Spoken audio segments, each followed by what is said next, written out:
Welcome back. എല്ലാ പ്രിയപ്പെട്ട പ്രേക്ഷകർക്കും ഒരിക്കൽ കൂടി രാവിലെയിലേക്ക് സ്വാഗതം. നമ്മുടെ വാർത്താ ദിനം ഇങ്ങനെ തുടരുകയാണ്, രാവിലെ തുടർന്നുകൊണ്ടേയിരിക്കുകയാണ്. തുടക്കത്തിൽ സൂചിപ്പിച്ചതുപോലെ തന്നെ മഴയെക്കുറിച്ചുള്ള വാർത്തകളാണ് ചുറ്റും. ദുരിതപ്പെയ്ത്താണ്, മഴക്കെടുതിയുടെ ഒരുപാട് വാർത്തകൾ നമുക്ക് ചുറ്റുമുണ്ട്. ആ വാർത്തകളിലേക്കൊക്കെ നമുക്ക് കടക്കണം. ഇന്ന് ഒരു ജില്ലയിലും റെഡ് അലേർട്ട് മുന്നറിയിപ്പൊന്നും ഇല്ലെങ്കിൽ പോലും 5 ജില്ലകളിൽ ഓറഞ്ച് അലേർട്ട് മുന്നറിയിപ്പുണ്ട്. അതായത് അതിശക്തമായ മഴ പെയ്യും എന്നത് തന്നെയാണ് സാഹചര്യം. ഈ കഴിഞ്ഞ ദിവസങ്ങളിൽ പെയ്ത മഴയിൽ തന്നെ സംസ്ഥാനത്തെ പല താഴ്ന്ന പ്രദേശങ്ങളും നദീതീരങ്ങളിലുള്ള പ്രദേശങ്ങളൊക്കെ ഇതിനോടകം തന്നെ വെള്ളത്തിനടിയിലായിട്ടുണ്ട്. അപ്പോൾ ഇന്നും നാളെയും കൂടി, ഇനി 2 ദിവസം കൂടി സംസ്ഥാനത്ത് മഴ ഇങ്ങനെ തിമിർത്ത് പെയ്യും എന്നതാണ് മുന്നറിയിപ്പ്. അപ്പോൾ കൂടുതൽ ദുരിതം ഇരട്ടിയാകും എന്നതാണ് സാഹചര്യം. അപ്പോൾ ഇന്ന് 5 ജില്ലകളിൽ ഓറഞ്ച് അലേർട്ട് മുന്നറിയിപ്പുണ്ട്, 9 ജില്ലകളിൽ യെല്ലോ അലേർട്ട് മുന്നറിയിപ്പുമുണ്ട്. 7 ജില്ലകളിലെ വിദ്യാഭ്യാസ സ്ഥാപനങ്ങൾക്ക് ഇന്ന് അവധിയും പ്രഖ്യാപിച്ചിട്ടുണ്ട്. അപ്പോൾ ആ മഴ മുന്നറിയിപ്പുകൾ എങ്ങനെയാണ്, എവിടേക്കാണ് അവധിയുള്ളത് എന്നതൊക്കെ നമുക്ക് വിശദമായി പരിശോധിക്കണം. ഒപ്പം മറ്റൊരു പ്രധാനപ്പെട്ട വാർത്ത കൂടി ഇന്ന് പ്രേക്ഷകർക്ക് മുമ്പിലേക്ക് ന്യൂസ് 18 എത്തിക്കാനുണ്ട് എന്നുള്ളതാണ്. നമുക്കറിയാം, കഴിഞ്ഞ ഒരു മാസത്തിനിടെ 2 കപ്പൽ അപകടങ്ങളാണ് നമ്മുടെ സംസ്ഥാനത്തിന്റെ തീരത്തിന് സമീപത്തായിട്ട് ഉണ്ടായിട്ടുള്ളത്. ഒന്ന് കൊച്ചിയിലുണ്ടായ ആദ്യത്തെ MSC എൽസ 3യുടെ അപകടം. അതിന് പിന്നാലെയാണ് ബേപ്പൂർ തീരത്തിന് അടുത്ത് മറ്റൊരു അപകടം കൂടി ഉണ്ടായത്. ഈ 2 അപകടങ്ങളും ഉണ്ടാക്കിയിട്ടുള്ള മാലിന്യ പ്രശ്നങ്ങൾ, ഈ കടലിൽ നിന്ന് പുറംതള്ളപ്പെട്ട, കടലിൽ വീണ ഈ കണ്ടെയ്നറുകൾ തീരത്തടിഞ്ഞ് വലിയ മാലിന്യ പ്രശ്നങ്ങൾ ഉണ്ടാക്കുന്നുണ്ട്. അതുമായി ബന്ധപ്പെട്ട വാർത്തകളൊക്കെ നിരന്തരം എല്ലാ ദിവസവും പ്രേക്ഷകരിലേക്ക് നമ്മൾ എത്തിക്കുന്നുമുണ്ട്. അതിനപ്പുറം ഈ ദുരന്തങ്ങൾ, ഈ കപ്പൽ ദുരന്തങ്ങൾ പാരിസ്ഥിതിക പ്രശ്നങ്ങൾ ഗുരുതരമാക്കുമെന്നും മത്സ്യസമ്പത്തിനെ ബാധിക്കുമെന്നും ഒക്കെ അന്ന് തന്നെ നമ്മൾ ചർച്ച ചെയ്തതാണ്. അതുമായി ബന്ധപ്പെട്ട പഠനങ്ങളും പുരോഗമിക്കുന്നുണ്ട്. പക്ഷെ സാധാരണക്കാരായ മത്സ്യത്തൊഴിലാളികളെ അതിനപ്പുറം ഈ വിഷയം വളരെ ഗുരുതരമായി ബാധിക്കുന്നുണ്ട് എന്നതാണ് സാഹചര്യം. അതായത് ഇപ്പോൾ ട്രോളിംഗ് നിരോധനം നടക്കുന്ന സമയമാണ് എന്നുള്ളത് പ്രേക്ഷകർക്ക് അറിയാവുന്ന കാര്യമാണ്. അതിനിടയിൽ പരമ്പരാഗതമായിട്ടുള്ള യാനങ്ങളിലൊക്കെയാണ് ഇത്തരത്തിൽ മത്സ്യത്തൊഴിലാളികൾ അവരുടെ പട്ടിണി മാറ്റാൻ കടലിലേക്ക് പോകുന്നത്. പക്ഷേ അവരുടെ ഈ വള്ളവും വലയും മറ്റ് മത്സ്യബന്ധന ഉപകരണങ്ങളെല്ലാം ഇത്തരത്തിൽ ഈ കടലിൽ വീണ കണ്ടെയ്നറുകളിലും മറ്റും തട്ടി നശിക്കുന്ന ഒരു സാഹചര്യം. ലക്ഷങ്ങളുടെ നഷ്ടമാണ് ഇവർക്കുണ്ടാകുന്നത്. പലയിടത്ത് പരാതിപ്പെട്ടു, പക്ഷെ ഒരു നടപടിയും ഉണ്ടാകുന്നില്ല എന്നതാണ് സാഹചര്യം. പിന്നെ എവിടെ പോയി ഇവർ ഈ വിഷയം ഉന്നയിക്കണം എന്നുള്ളത് വലിയ ചോദ്യമായി അവശേഷിക്കുകയാണ്. അധികൃതർ എത്രയും പെട്ടെന്ന് ഇടപെടേണ്ട ഒരു വിഷയം തന്നെയാണിത്. അതുകൊണ്ട് തന്നെയാണ് ന്യൂസ് 18 വളരെ ഗൗരവത്തോടെ ഈ വിഷയം കൈകാര്യം ചെയ്യുന്നത്. ഒരു ഇൻഡെപ്ത് കവറേജിലേക്കാണ് ഇന്ന് നമ്മൾ കടക്കുന്നത്. അപ്പോൾ ഇന്ന് ഈ വാർത്താ ദിനം പ്രേക്ഷകർക്ക് രാവിലെയിൽ മുതൽ തന്നെ ഇതുമായി ബന്ധപ്പെട്ട കൂടുതൽ റിപ്പോർട്ടുകളൊക്കെ വിശദമായി തന്നെ കാണാം. ഇതടക്കം ഒരുപാട് വാർത്തകൾ പ്രേക്ഷകരെ ഇന്നത്തെ ദിവസം കാത്തിരിപ്പുണ്ട്. നമുക്കെല്ലാം വിശദമായി നോക്കാം. ആദ്യം തലക്കെട്ടുകൾ. സംസ്ഥാനത്ത് 2 ദിവസം കൂടി കനത്ത മഴ തുടരും. ഇന്ന് റെഡ് അലേർട്ട് ഇല്ല, 5 ജില്ലകളിൽ ഓറഞ്ച് അലേർട്ട്, ബാക്കി ജില്ലകളിൽ യെല്ലോ അലേർട്ട്. 7 ജില്ലകളിൽ അവധി. മുല്ലപ്പെരിയാർ ഡാമിന്റെ സ്പിൽവേ തുറന്നേക്കുമെന്ന മുന്നറിയിപ്പ്.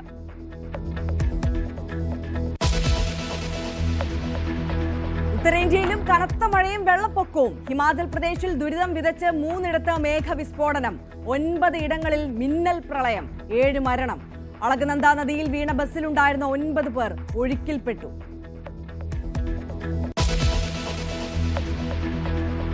പഠനം കഴിഞ്ഞ ഹൗസ് സർജൻമാർ പോയതോടെ ഡോക്ടർമാരില്ലാതെ കോഴിക്കോട് മെഡിക്കൽ കോളേജ്. പുതിയ ബാച്ച് എത്താൻ 2 മാസം കഴിയും. PG ഡോക്ടർമാർക്ക് അമിത ഭാരം. വരും ദിവസങ്ങളിൽ ആശുപത്രി പ്രവർത്തനം താളം തെറ്റും.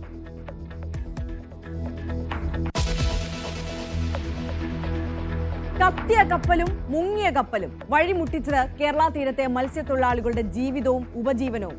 കണ്ടെയ്നറുകളിൽ കുടുങ്ങി കേടായത് ലക്ഷങ്ങൾ വില വരുന്ന വലയും ഉപകരണങ്ങളും. 150 പരാതികൾ ലഭിച്ചതായി കോസ്റ്റൽ പോലീസ്. തൊഴിലാളികളുടെ ദുരിതം കാണാതെ ഫിഷറീസ് ദുരന്ത നിവാരണ വകുപ്പുകൾ. News 18 in depth coverage. കപ്പൽ ചതി.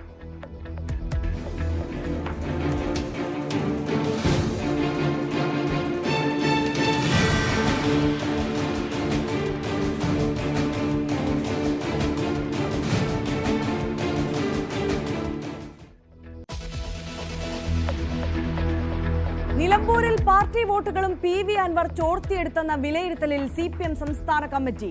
MV ഗോവിന്ദനെതിരെ ഉയർന്നത് രൂക്ഷ വിമർശനം. സംസ്ഥാന സെക്രട്ടറിയുടെ മറുപടി ഇന്ന്.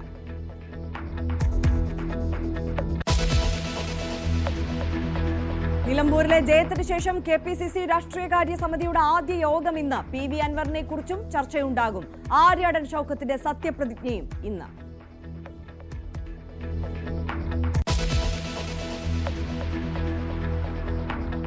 പേരിൽ കുരുങ്ങിയ സുരേഷ് ഗോപി ചിത്രം ജാനകി വേഴ്സസ് സ്റ്റേറ്റ് ഓഫ് കേരളയുടെ റിലീസിംഗ് അനിശ്ചിതത്വത്തിൽ. പ്രദർശനാനുമതി നൽകാതെ സെൻസർ ബോർഡ്. തീരുമാനം ഇന്ന് ഹൈക്കോടതിയെ അറിയിക്കും. നിർമ്മാതാക്കളുടെ ഹർജിയും പരിഗണനയ്ക്ക്. സെൻസർ ബോർഡിനെതിരെ പ്രതിഷേധത്തിനൊരുങ്ങി സിനിമാ സംഘടനകൾ.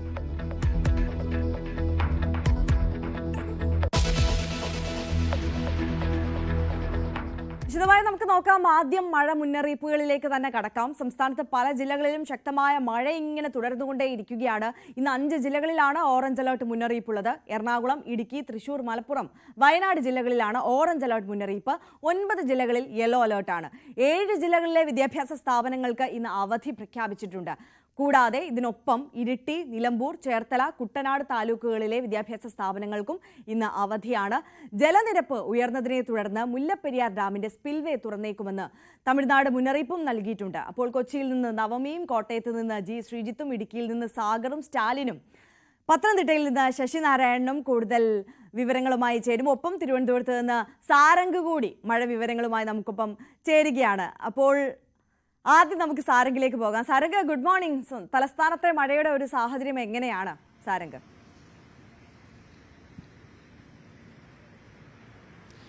തലസ്ഥാനത്ത് മലബാർ വടക്കൻ കേരളത്തിലെ അപേക്ഷിച്ച് നോക്കുമ്പോൾ ഈ ഭാഗങ്ങളിൽ വളരെ മഴ കുറവാണ്.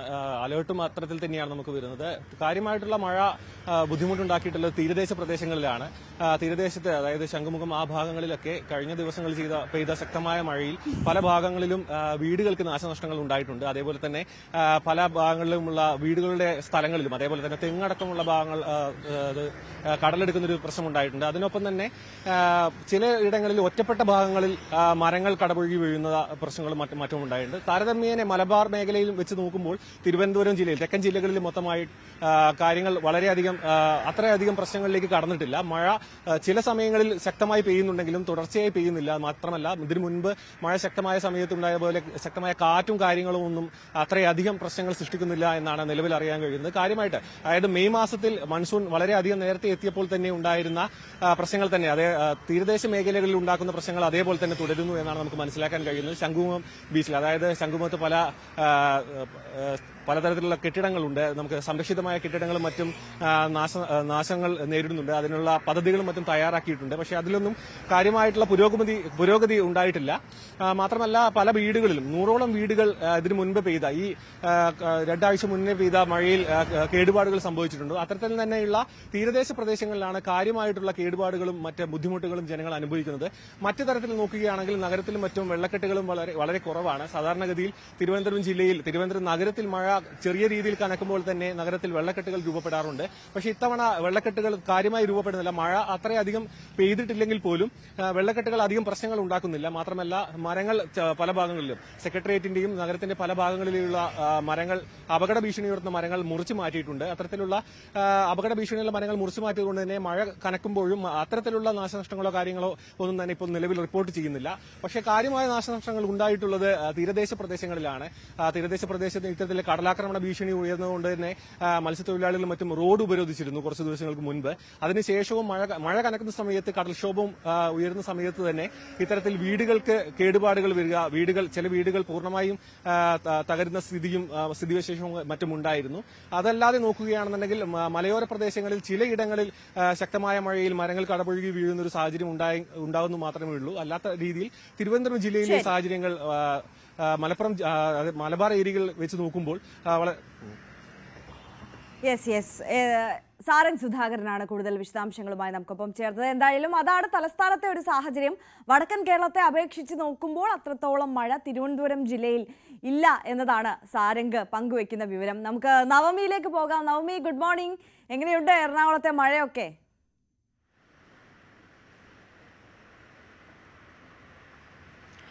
Arya, very good morning. Ernakulam ജില്ലയിൽ ഇന്നിപ്പോൾ മഴ കുറഞ്ഞു നിൽക്കുന്ന സാഹചര്യമാണ്. ഒരു നല്ല അന്തരീക്ഷം, മഴയില്ല എന്ന് പ്രതീക്ഷിക്കാം. പക്ഷെ ഇന്ന് ഓറഞ്ച് അലേർട്ടാണ് ജില്ലയിലുള്ളത്. കളക്ടർ ഇന്നലെ തന്നെ സ്കൂളുകൾക്ക് അവധി പ്രഖ്യാപിച്ചു. ചില ഉദ്ഘാടനങ്ങളൊക്കെ മാറ്റിവെക്കുന്ന സാഹചര്യമൊക്കെ ഉണ്ടായി. എന്നാലും ഇപ്പോൾ ഒരു മഴ മാറിയ ഒരു സാഹചര്യമാണ്. പക്ഷേ ഇന്നലെ ഈ സമയത്തൊക്കെ വലിയ മഴയായിരുന്നു, ശക്തമായിട്ടുള്ള മഴയായിരുന്നു. രാത്രിയൊക്കെ ശക്തമായിട്ട് തന്നെ മഴ പെയ്യുന്ന സാഹചര്യമുണ്ടായി. ഇന്ന് എന്തായാലും ഒരു തെളിഞ്ഞ അന്തരീക്ഷമാണ്. പക്ഷെ മഴ എപ്പോൾ വേണമെങ്കിലും പ്രതീക്ഷിക്കാം. നമ്മൾ അപ്രതീക്ഷിതമായിട്ടാണ് മഴ പെയ്യുന്നത്. എന്തായാലും അങ്ങനെ ഒരു സാഹചര്യത്തിലേക്ക് തന്നെയാണ് എറണാകുളത്തും ഇന്ന് ഉണ്ടാകുന്നതെന്നാണ് പ്രതീക്ഷിക്കുന്നത്. ഈ മലയോര മേഖലയിലുള്ളവർക്കാണ് കൂടുതൽ മുന്നറിയിപ്പുള്ളത്. മലയോര മേഖലകളിലും ഒപ്പം തീരദേശത്തും താമസിക്കുന്നവർക്കാണ് കടുത്ത ജാഗ്രതാ നിർദ്ദേശം നൽകിയിരിക്കുന്നത്. ഇന്നലെ പെരിയാറിന്റെ തീരത്തൊക്കെ വെള്ളക്കെട്ട് രൂക്ഷമായിരുന്നു. വെള്ളം പൊങ്ങുന്ന സാഹചര്യമായിരുന്നു. നമ്മുടെ ആലുവ അമ്പലത്തിന്റെ പകുതി ഭാഗവും വെള്ളത്തിനടിയിലായി എന്നുള്ളതാണ് ഇന്നലെ നമുക്ക് കാണാൻ സാധിച്ചത്. ഈ തീരത്തുള്ളവർക്ക് ജാഗ്രതാ നിർദ്ദേശം നൽകിയിട്ടുണ്ട്. ഏതെങ്കിലും തരത്തിൽ അപകടകരമായിട്ടുള്ള രീതിയിലേക്ക് മഴ ഈ വെള്ളക്കെട്ട് ഉയർന്നു കഴിഞ്ഞാൽ എത്രയും വേഗം അവിടെ നിന്ന് മറ്റിടങ്ങളിലേക്ക് പോകണം. ദുരിതാശ്വാസ ക്യാമ്പ് ഉണ്ടെങ്കിൽ അങ്ങോട്ടേക്ക് പോകണമെന്ന നിർദ്ദേശം ഇന്നലെ തന്നെ ജില്ലാ ഭരണകൂടം നൽകിയിരുന്നു. ഒപ്പം ഈ വടക്കൻ പറവൂരിന്റെ ഭാഗങ്ങളിലെ ചില വീടുകളിൽ വെള്ളം കയറി എന്നുള്ളത് ചെറിയൊരു ആശങ്ക സൃഷ്ടിക്കുന്നുണ്ട്. ഇന്നലെയൊക്കെ അവർ വലിയ ദുരിതമാണ് പങ്കുവെച്ചത്. വെള്ളം കയറി വീടിന്റെ സാധനങ്ങളൊക്കെ നശിക്കുന്ന രീതിയിലേക്ക് പോകുന്ന സാഹചര്യമുണ്ട്. എന്തായാലും ഇന്ന് ഇപ്പോൾ മഴ കുറഞ്ഞു നിൽക്കുന്നതിന് വെള്ളം പതിയെ വീട്ടിൽ നിന്നും ഇറങ്ങുന്ന ഒരു സാഹചര്യമാണ്. ഒപ്പം ഏരൂരിലെ 12ാം വാർഡിലുമൊക്കെ ഇന്നലെ വെള്ളക്കെട്ടുണ്ടാവുകയും ആളുകളൊക്കെ വലിയ പ്രതിഷേധവും പരാതിയും ഒക്കെ പറയുന്ന സാഹചര്യമുണ്ടായി. അങ്ങനെ ഒറ്റപ്പെട്ട ഇടങ്ങളിൽ ചെറിയ വീടുകളിൽ വെള്ളം കയറുമെന്ന് ഒഴിച്ചു കഴിഞ്ഞാൽ മറ്റ് ദുരിതങ്ങളൊന്നും തന്നെ റിപ്പോർട്ട് ചെയ്തിട്ടില്ല എന്ന് പറയുന്നത് വലിയ ആശ്വാസമായിട്ടുള്ള കാര്യമാണ്. ഈ കൊച്ചിയിലെ വെള്ളക്കെട്ട് അത് വലിയ രീതിയിൽ കുറഞ്ഞു എന്നുള്ളത് വലിയ സന്തോഷം നൽകുന്ന കാര്യമാണ്. സാധാരണ വെള്ളം മഴ പെയ്യുമ്പോൾ, തുടർച്ചയായിട്ടുള്ള മഴ പെയ്യുമ്പോൾ കൊച്ചി നഗരത്തെ സംബന്ധിച്ച് വെള്ളക്കെട്ട് വലിയൊരു ഭീതി ഉണ്ടാകുന്ന കാര്യമാണ്. ഇത്തവണ അതില്ല എന്ന് പറയുന്നത് വലിയ സന്തോഷമാണ്. ഹൈക്കോടതി അടക്കം കൊച്ചി കോർപ്പറേഷനെ അഭിനന്ദിക്കുന്ന സാഹചര്യമുണ്ടായി. എന്തായാലും മഴക്കാലപൂർവ്വ ശുചീകരണ പ്രവർത്തനങ്ങളൊക്കെ നേരത്തെ ആരംഭിച്ചു, ഇപ്പോഴും ഒക്കെ തുടർന്നുകൊണ്ടിരിക്കുകയാണ്. അതാണ് ഇപ്പോൾ ആര്യ കൊച്ചിയിലെ സാഹചര്യം. മഴ ഇപ്പോൾ മാറി നിൽക്കുന്നു, പക്ഷേ ഏത് നിമിഷവും മഴ പെയ്യാമെന്ന സാഹചര്യത്തിൽ തന്നെയാണ്. കടലിൽ പോകുന്നവർക്കുമൊക്കെ ജാഗ്രതാ നിർദ്ദേശം നൽകിയിട്ടുണ്ട്. വിനോദസഞ്ചാര മേഖലകളിലേക്കൊന്നും ആരും പോകരുത് എന്ന ജാഗ്രതാ നിർദ്ദേശവും നൽകിയിട്ടുമുണ്ട്. തീർച്ചയായും നവമി ദിനേശാണ് എറണാകുളത്ത് നിന്ന് കൂടുതൽ വിവരങ്ങളുമായി നമുക്കൊപ്പം ചേർന്നത്. എന്തായാലും നവമി സൂചിപ്പിച്ചതുപോലെ തന്നെ ഇപ്പോൾ തെളിഞ്ഞൊരു കാലാവസ്ഥയാണ്. പക്ഷേ വിശ്വസിക്കാൻ പറ്റില്ല, വളരെ അപ്രതീക്ഷിതമായിട്ടാണ് മഴ പെയ്യുന്നത്. ഇന്നലത്തെയൊക്കെ സാഹചര്യവും അങ്ങനെ തന്നെ ആയിരുന്നു.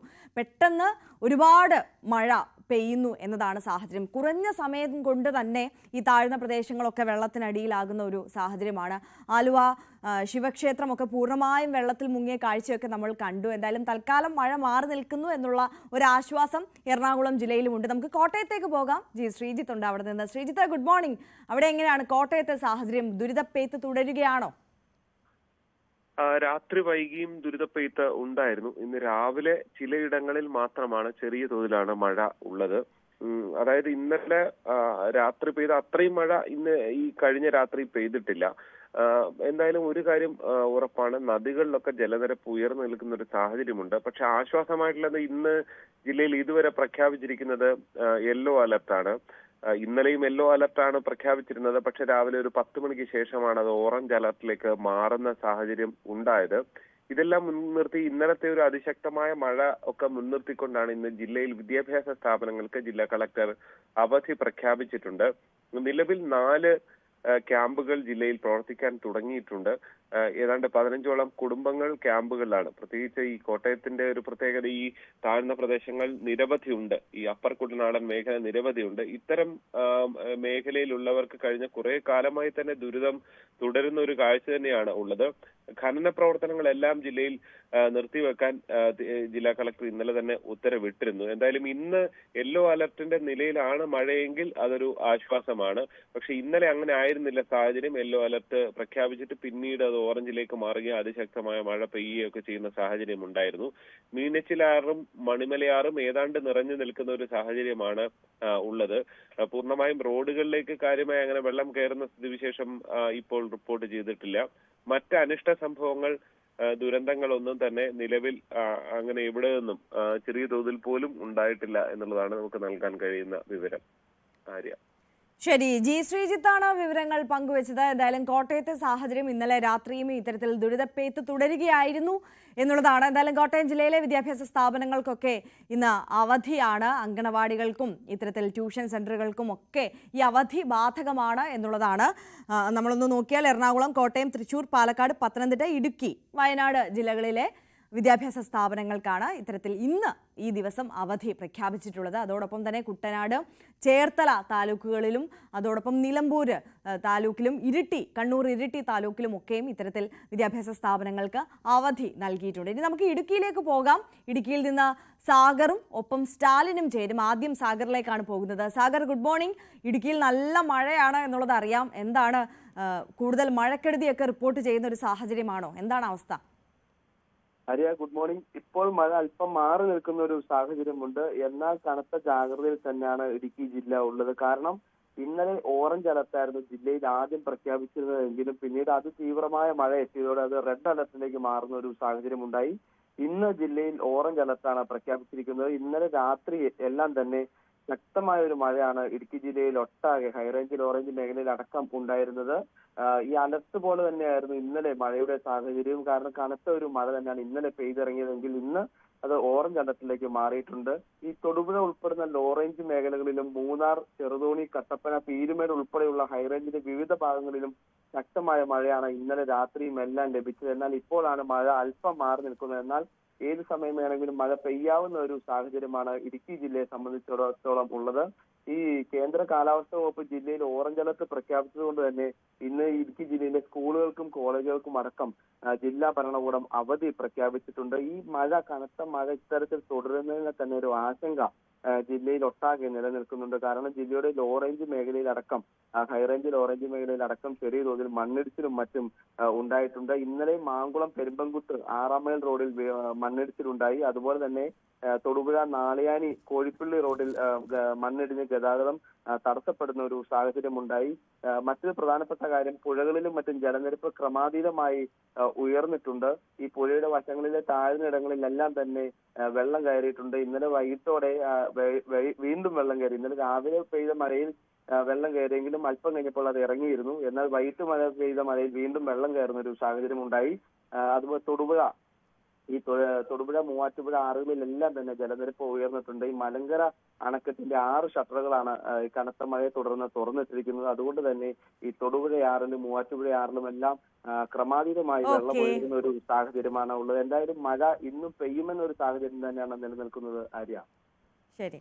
പി എ സാഗറാണ് വിശദാംശങ്ങളുമായി ചേർന്നത്. ഇനി സ്റ്റാലിൻ കൂടി നമുക്കൊപ്പം ചേരുന്നുണ്ട്. സ്റ്റാലിൻ, ഈ മുല്ലപ്പെരിയാർ ഡാമിന്റെ സ്പിൽവേ ഷട്ടറൊക്കെ ഉയർത്തുന്ന സാഹചര്യമുണ്ട്. ഈ നദികളിലൊക്കെ കൂടുതലായി ജലനിരപ്പ് ഉയരുന്ന സാഹചര്യമുണ്ട്. മറ്റ് ഡാമുകളുടെയും ഒക്കെ ഇത്തരത്തിലുള്ള ഷട്ടറുകൾ ഉയർത്തിയ സാഹചര്യം എങ്ങനെയാണ് ജാഗ്രതാ മുന്നറിയിപ്പുള്ളത്? ആര്യ, മഴ ഇന്ന് പുലർച്ചെ അല്പനേരമായി മഴ ശാന്തമായി നിൽക്കുകയാണ്. എങ്കിൽ കൂടി മഴ ഇനിയും ഒന്ന് ശക്തമായി തുടരും എന്നുള്ളത് തന്നെയാണ് നമുക്ക് കിട്ടുന്ന വിവരങ്ങൾ. എന്താണേലും ഡാമുകളിലേക്കുള്ള ജലനിരപ്പ് എല്ലാം വർദ്ധിച്ചിട്ടുണ്ട്. പുഴകളെല്ലാം കരകവിഞ്ഞ് തുടങ്ങിയിട്ടുണ്ട്. അതുകൊണ്ട് തന്നെ ഇടുക്കി ഉൾപ്പെടെയുള്ള പ്രധാന ഡാമുകളിലേക്കുള്ള ജലനിരപ്പും വർദ്ധിച്ചു തുടങ്ങി. എന്തായാലും മുല്ലപ്പെരിയാറിൽ ഇപ്പോൾ 135 അടിയാണ് ഇപ്പോഴത്തെ ജലനിരപ്പ് നമുക്ക് അറിയാൻ കഴിഞ്ഞത്. എന്നാലും 136 അടിയിലെത്തിയാൽ സ്പിൽവേ ഷട്ടറുകൾ തുറക്കണം എന്നുള്ളതാണ് ഇപ്പോഴത്തെ ഒരു റൂൾ കർവ് അനുസരിച്ച് ഉള്ള തീരുമാനം. എന്തായാലും ജാഗ്രതാ നിർദ്ദേശങ്ങൾ ജില്ലാ ഭരണകൂടവും നൽകിയിട്ടുണ്ട്. എന്നാൽ ആശങ്കപ്പെടാനുള്ള യാതൊരു സാഹചര്യവുമില്ല. മുല്ലപ്പെരിയാറിലേക്ക് ഇപ്പോൾ ഒഴുകിയെത്തുന്നത് സെക്കൻഡിൽ 5505.93 ഖനയടി വെള്ളമാണ് മുല്ലപ്പെരിയാർ ഡാമിലേക്ക് ഇപ്പോൾ ഒഴുകിയെത്തുന്നത്. അതിൽ 1861.25 ഖനയടി വെള്ളം തമിഴ്നാട് കൊണ്ടുപോകുന്നുണ്ട്. എങ്കിൽ അതുകൊണ്ട് തന്നെ തുറക്കേണ്ട സാഹചര്യം ഉണ്ടായാലും ഒരു ആശങ്കയുടെ പ്രശ്നങ്ങളില്ല. ഇടുക്കി ഡാമിലെ ജലനിരപ്പ് 2359.3 ആണ് ഇപ്പോൾ നിലവിലുള്ളത്.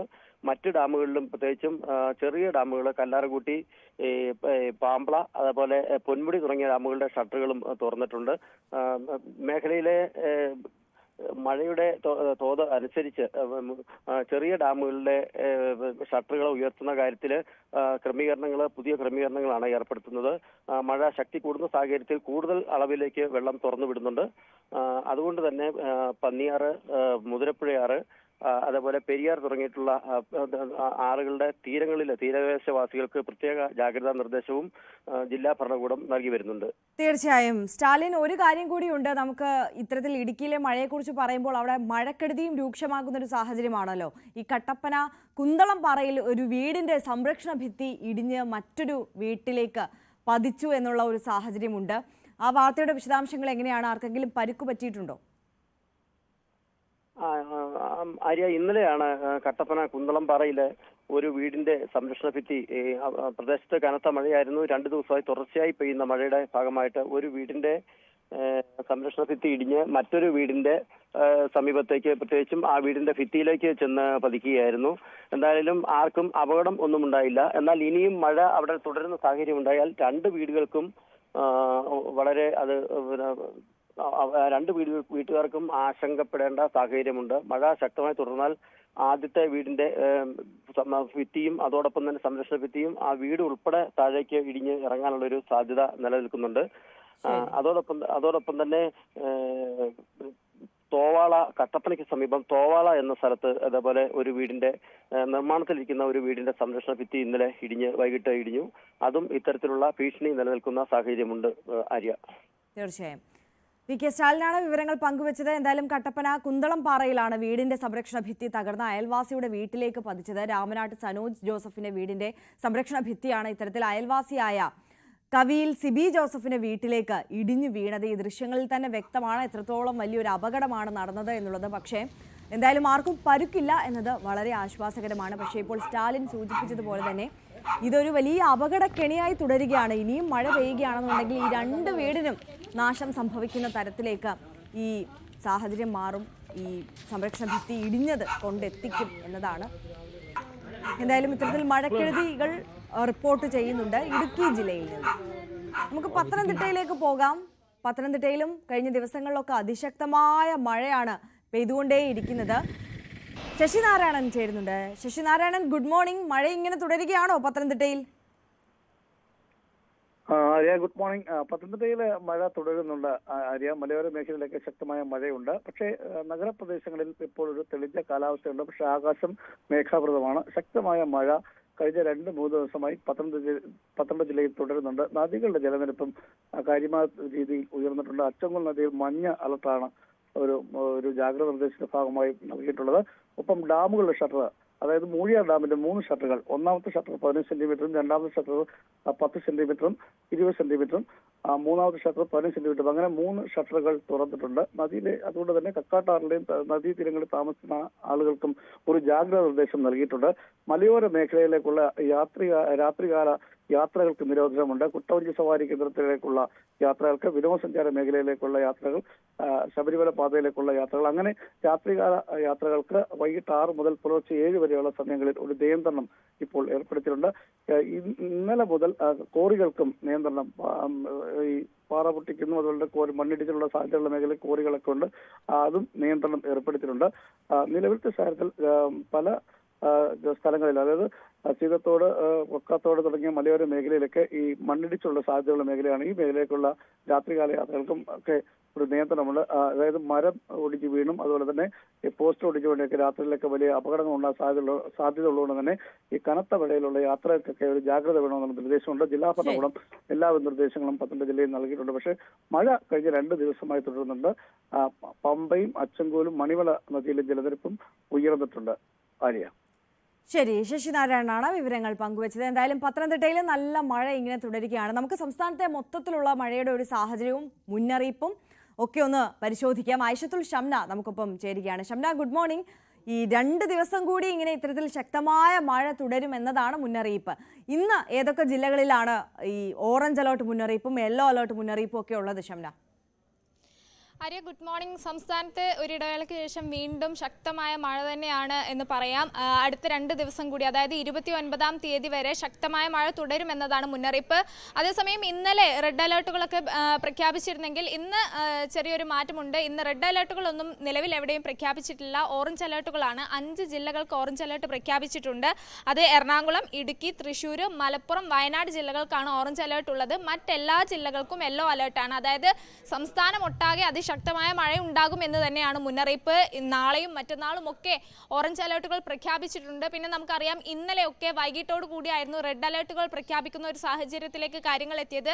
അതായത് ബംഗാൾ ഉൾക്കടലിൽ ന്യൂനമർദ്ദം രൂപപ്പെട്ടിട്ടുണ്ട്. അത് വൈകിട്ടോട് കൂടി അതിശക്തമായി ന്യൂനമർദ്ദമായി മാറുകയും ഒപ്പം തന്നെ ചക്രവാത ചുഴി രൂപപ്പെട്ട ഒഡീഷ തീരത്തിന് മുകളിൽ രൂപപ്പെട്ട ചക്രവാത ചുഴിയൊക്കെ വൈകിട്ടോട് കൂടി ന്യൂനമർദ്ദമായി മാറുന്ന ഒരു സ്ഥിതിയൊക്കെ ഉണ്ടായിരുന്നു. അതോടുകൂടിയാണ് ഇന്നലെ വൈകിട്ട് മഴ ശക്തമായത്. അങ്ങനെ വൈകിട്ടോടുകൂടി വൈകുന്നേരങ്ങളിൽ മഴ ശക്തമാകും എന്നൊരു മുന്നറിയിപ്പ് ഒക്കെ ഉണ്ട്. ഒപ്പം തന്നെ അതിശക്തമായ കാറ്റിന് പ്രവചനമുണ്ട്. മണിക്കൂറിൽ 50 കിലോമീറ്റർ വരെ വേഗതയിലൊക്കെ വീശിയടിക്കാവുന്ന കാറ്റിന് സാധ്യതയുണ്ട്. എന്തായാലും മഴ തുടരുമെന്നതാണ് സാഹചര്യം. ഒപ്പം തന്നെ സംസ്ഥാനത്തെ വിദ്യാഭ്യാസ സ്ഥാപനങ്ങൾക്ക് അവധി പ്രഖ്യാപിച്ചിട്ടുണ്ട്. കഴിഞ്ഞ ദിവസങ്ങളിലൊക്കെ ഉണ്ടായിരുന്നു. ഇന്നിപ്പോൾ 7 ജില്ലകളിലെ വിദ്യാഭ്യാസ സ്ഥാപനങ്ങൾക്കും ഒപ്പം തന്നെ 3 താലൂക്കുകളിലെ വിദ്യാഭ്യാസ സ്ഥാപനങ്ങൾക്കുമാണ് അവധി പ്രഖ്യാപിച്ചിട്ടുള്ളത്. ഇനി അവധിയുള്ള ജില്ലകൾ നോക്കുകയാണെങ്കിൽ പത്തനംതിട്ട, വയനാട്, ഇടുക്കി, കോട്ടയം, എറണാകുളം, തൃശ്ശൂർ, പാലക്കാട് ജില്ലകൾക്കാണ് അവധിയുള്ളത്. പാലക്കാട് ജില്ലയ്ക്ക് മാത്രം പ്രൊഫഷണൽ കോളേജുകൾക്ക് അവധി ബാധകമല്ല. മറ്റെല്ലാ ജില്ലകൾക്കും പ്രൊഫഷണൽ കോളേജുകൾ ഉൾപ്പെടെയുള്ള വിദ്യാഭ്യാസ സ്ഥാപനങ്ങൾക്ക് അവധിയാണ്. ഇനി നിലമ്പൂര്, ചേർത്തല, കുട്ടനാട് താലൂക്കുകളിലെ വിദ്യാഭ്യാസ സ്ഥാപനങ്ങൾക്കും ഇന്ന് അവധിയാണ്. അങ്ങനെ സംസ്ഥാനമൊട്ടാകെ ഈ മഴ ശക്തമായതോടുകൂടി വിദ്യാഭ്യാസ സ്ഥാപനങ്ങൾക്കും അവധി പ്രഖ്യാപിക്കുന്ന ഒരു സാഹചര്യമുണ്ട്. എന്തായാലും ഇന്ന് നിലവിൽ ഇപ്പോൾ 5 ജില്ലകൾക്ക് മാത്രമാണ് ഓറഞ്ച് അലേർട്ട് ഉള്ളത്. പക്ഷെ അത് മാറാൻ സാധ്യതയുണ്ട്. ഒപ്പം തന്നെ നാളെ 7 ജില്ലകൾക്ക്, നാളെ പത്തനംതിട്ട ഉൾപ്പെടെയൊക്കെ അതിശക്തമായ മഴ ഉണ്ടാകുമെന്നാണ് മുന്നറിയിപ്പുള്ളത്. ഒപ്പം തന്നെ സംസ്ഥാനത്ത് നദികളിലും ഡാമുകളിലും ജലനിരപ്പ് ക്രമാതീതമായി ഉയരുന്നു എന്നത് ഒരു ആശങ്കയുണ്ടാക്കുന്നുണ്ട്. ഇന്നിപ്പോൾ 10 മണിയോടുകൂടി ബാണാസുര ഡാം ഷട്ടർ ഓപ്പൺ ചെയ്യും. ഒപ്പം തന്നെ മലമ്പുഴ ഡാം, പാലക്കാട് മലമ്പുഴ ഡാം ഇന്ന് ഓപ്പൺ ചെയ്യും. അങ്ങനെ സംസ്ഥാനത്ത് ഡാമുകളിൽ ജലനിരപ്പ് ഉയരുന്നു, ഷട്ടറുകൾ തുറക്കുന്നു എന്നൊരു സാഹചര്യമുണ്ട്. ഒപ്പം തന്നെ നദീതീരങ്ങളിലുള്ളവർ ജാഗ്രത പാലിക്കണമെന്ന് നിർദ്ദേശമുണ്ട്. കാരണം കഴിഞ്ഞ കുറച്ച് ദിവസങ്ങളിലായി പെയ്ത ശക്തമായ മഴയിൽ സംസ്ഥാനത്തെ ഒരുവിധം എല്ലാ ജില്ലകളിലും ജലനിരപ്പ് ഉയർന്നിട്ടുണ്ട് നദികളിൽ. അതുകൊണ്ട് തന്നെ നദീതീരത്തിലുള്ളവർ ജാഗ്രത പാലിക്കണമെന്ന് പ്രത്യേക നിർദ്ദേശമുണ്ട്. രാത്രികാല യാത്രകൾക്ക് നിരോധനമുണ്ട്. അങ്ങനെ സംസ്ഥാനത്ത് വീണ്ടും മുന്നറിയിപ്പുകൾ വരുന്നു, ജാഗ്രതാ നിർദ്ദേശങ്ങൾ വരുന്നു. മഴ ശക്തമാകുന്നു. മഴ ശക്തമാവുകയാണ്. അതീവ ജാഗ്രത വേണ്ട സമയം കൂടിയാണ്. ശബന, ഒരു കാര്യം കൂടിയുണ്ട്. ഇതിപ്പോൾ കേരളത്തിൽ മാത്രമല്ല, വടക്കേ ഇന്ത്യ എടുത്താലും അവിടെയും ഇത്തരത്തിൽ ശക്തമായ മഴ തുടരുന്ന ഒരു സാഹചര്യമാണ്.